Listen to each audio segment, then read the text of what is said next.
Fathul Hikmah Al-Ilahiyah fi Kalimah Adamiyah. Bab Hikmah Ilahiyah dalam Kalimat Adam.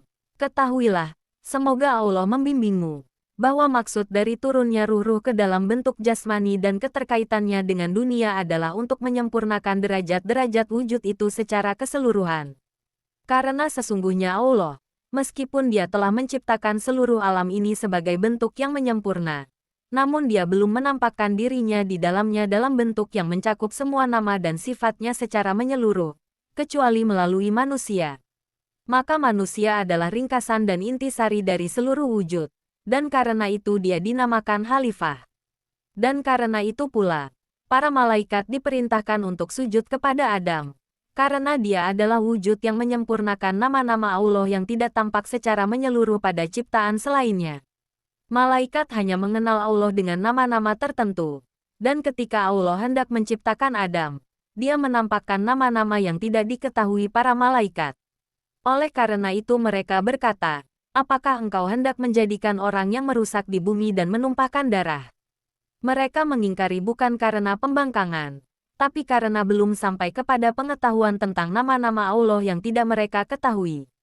Lalu Allah menjawab mereka, sesungguhnya aku mengetahui apa yang tidak kalian ketahui. Kemudian Allah mengajarkan kepada Adam nama-nama semuanya, yaitu nama-nama yang meliputi segala sesuatu. Maka dengan itu, tampaklah Adam sebagai wadah manifestasi ilahi yang paling sempurna.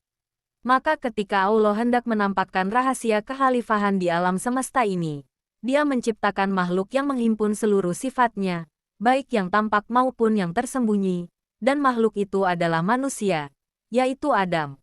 Dan Dia mengabarkan kepada para malaikat tentang maksudnya menciptakan Adam. Sesungguhnya aku hendak menjadikan seorang khalifah di bumi. Kemudian Allah menjadikan bentuk lahir Adam sebagai cerminan sempurna dari bentuk batin wujud, dan Allah meniupkan ke dalamnya ruhnya. Lalu para malaikat diperintahkan untuk sujud kepadanya. Maka sujudlah mereka semua kecuali iblis. Dan di dalam bentuk Adam itu terhimpunlah segala makna nama-nama ilahi. Maka Adam adalah ciptaan yang diciptakan atas citra Allah, Surah Al-Rahman, dan karena itu ia pantas menjadi tempat tampaknya sifat-sifat dan nama-namanya. Dan ketika Allah menghendaki untuk memperlihatkan kepada para malaikat apa yang telah mereka sangkal, maka Dia ajarkan kepada Adam asma akuloha, semua nama itu, dan Dia tampakkan kepada mereka hakikat Adam yang tidak mereka ketahui.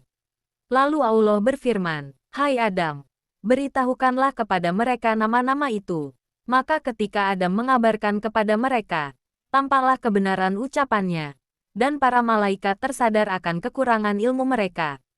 Makna asma dan rahasia nama-nama.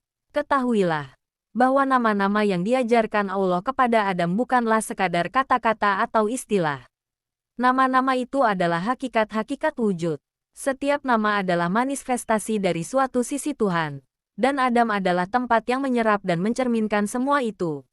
Dan nama-nama itu ada yang mulia dan ada yang tampaknya tercela menurut pandangan manusia, padahal semuanya adalah dari Allah.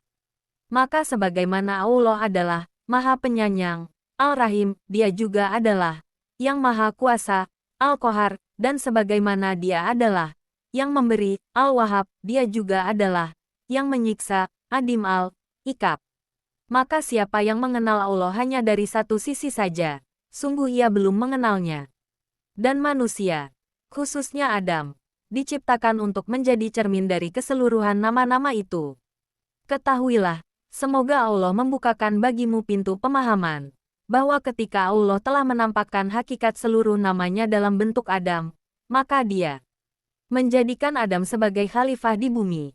Karena bumi adalah tempat bagi manifestasi segala bentuk keberadaan. Dan hanya makhluk yang mampu mewakili seluruh nama Allah sajalah yang layak untuk mengelola bumi.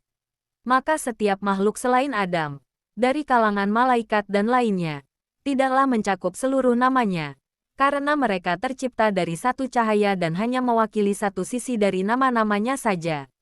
Adapun manusia, ia memiliki sifat-sifat jalal keagungan, dan jamal keindahan, kahar penguasaan, dan rahmah kasih karena ia merupakan tempat yang menampung semua aspek ilahi. Oleh karena itu, Allah mengajarkan kepada Adam nama-nama seluruh wujud dan realitas, dan Dia menampakkan melalui Adam segala yang tersembunyi dari para malaikat. Allah berfirman, "Sesungguhnya Aku mengetahui apa yang tidak kalian ketahui." Dan apa yang tidak diketahui oleh para malaikat itu adalah bahwa di antara nama-nama Allah terdapat nama-nama yang tidak mungkin tampak kecuali melalui bentuk manusia, karena hanya manusia yang bisa menanggung kehadiran seluruh nama itu secara menyeluruh dan seimbang.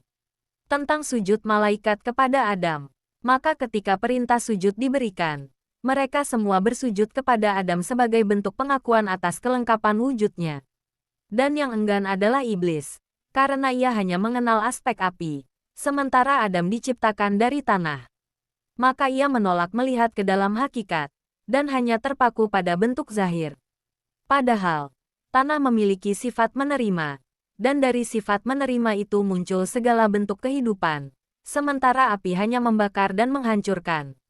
Namun karena iblis tidak memahami rahasia ini, ia menjadi makhluk yang pertama mengkiaskan, menggunakan analogi antara dua unsur yang tidak setara. Tentang Hawa dan makna pengetahuan Adam. Kemudian Allah menciptakan Hawa dari diri Adam, agar Adam dapat mengenali dirinya melalui pantulan yang lain. Sebab segala sesuatu tidak akan bisa mengenal dirinya kecuali melalui lawan atau pasangan. Maka pasangan itu adalah cermin untuk mengenal jati diri. Dan ketika Allah menempatkan mereka di surga, Allah berfirman, "Wahai Adam, tinggallah engkau dan istrimu di surga, dan makanlah darinya sepuasnya. Namun jangan mendekati pohon ini." Larangan ini bukan karena adanya kekurangan dalam diri Adam, tetapi agar tampak nama-nama Allah yang berkenaan dengan taubat, ampunan, murka, ujian, dan rahmat. Karena tanpa jatuh, tidak akan tampak siapa yang maha penerima taubat. Tentang turunnya Adam ke dunia. Maka ketika Adam makan dari pohon itu, ia pun turun ke bumi, bukan sebagai kehinaan, tapi agar ia melaksanakan fungsi kekhalifahan yang telah ditetapkan baginya. Dan Allah tidak menurunkannya melainkan agar ia menyempurnakan wujudnya melalui perjalanan. Lalu Allah mengilhamkan kepada Adam kata-kata taubat, dan ia pun bertobat. Lalu Allah menerima tobatnya. Karena sifat Allah sebagai tawab, yang maha penerima taubat tidak akan nyata kecuali bila ada yang bersalah dan memohon ampun. Maka kesalahan Adam adalah bagian dari takdir ilahi agar nama-nama tertentu dapat dimanifestasikan. Penutup bab, maka Adam adalah bentuk sempurna dari keberadaan, dan dalam dirinya terhimpun seluruh nama, sifat, dan rahasia Tuhan. Ia adalah Jami al-Asma, penghimpun seluruh nama. Karena itu, siapa yang mengenal hakikat Adam, maka ia telah mengenal hakikat dirinya sendiri. Dan siapa yang mengenal dirinya sendiri, maka ia mengenal Tuhannya. Sebagaimana sabda Nabi, barang siapa mengenal dirinya, sungguh ia telah mengenal Tuhannya. Demikian akhir dari bab pertama Fusus al-Hikam. Fas al-Hikmah al-Ilahiyah fi kalimah Adamiyah. Bab hikmah ilahiyah dalam kalimat Adam.